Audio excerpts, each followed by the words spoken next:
അട്ടപ്പാടി സ്വർണ്ണഗതയിൽ കാട്ടാന ആക്രമണത്തിൽ കൊല്ലപ്പെട്ട കാളിയെ ആശുപത്രിയിൽ എത്തിക്കാൻ വൈകിയെന്ന് കുടുംബം.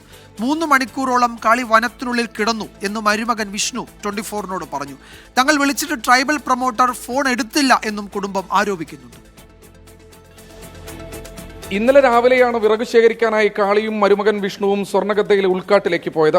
2 ആനകളാണ് ആക്രമിച്ചതെന്നും പരുക്കേറ്റ കാളി 3 മണിക്കൂറോളം വനത്തിനുള്ളിൽ തന്നെ കിടന്നുവെന്നും മരുമകൻ വിഷ്ണു ആരോപിക്കുന്നു. ട്രൈബൽ പ്രൊമോട്ടർ വിളിച്ചിട്ട് ഫോൺ എടുത്തില്ല എന്നാണ് ആരോപണം. സംഭവിച്ചത് അച്ഛന് വിറകിന് വേണ്ടി പോയതാണ്. എൻ്റെ അളിയകാരനും ഉണ്ടായിരുന്നു, അച്ഛനും ഉണ്ടായിരുന്നു.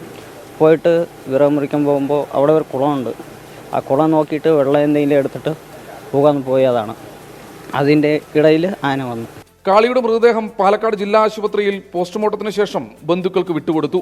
അടിയന്തര ധനസഹായം എന്ന നിലയിൽ 5 ലക്ഷം രൂപ വനംവകുപ്പ് ഉടൻ തന്നെ കുടുംബത്തിന് കൈമാറും. കാളിയുടെ കുടുംബത്തിൽ ഒരാൾക്ക് വനംവകുപ്പിൽ ജോലി എന്നത് പരിഗണിക്കണമെന്നും ബന്ധുക്കളും നാട്ടുകാരും ആവശ്യപ്പെടുന്നുണ്ട്. അതേസമയം അട്ടപ്പാടി കീരിപ്പാറയിൽ ആനകൾ തമ്മിലുണ്ടായ സംഘർഷത്തിനിടെ ഗുരുതരമായി പരിക്കേറ്റ കൊമ്പൻ ചെരിഞ്ഞു. 2 ആഴ്ചയോളമായി കൊമ്പൻ പ്രദേശത്ത് അവശ നിലയിലായിരുന്നു. മലപ്പുറം കവളപ്പാറയിൽ ജനവാസ മേഖലയിൽ പരിക്കേറ്റ നിലയിൽ കാട്ടാന തുടരുന്നത് ജനങ്ങളിൽ ഭീതി പരത്തുകയാണ്. ആനയെ കാടുകയറ്റാൻ ആവശ്യമായ നടപടി വനംവകുപ്പ് സ്വീകരിക്കണമെന്നാണ് പ്രദേശവാസികളുടെ ആവശ്യം. മലപ്പുറം ബ്യൂറോയ്ക്കൊപ്പം 24 പാലക്കാട്.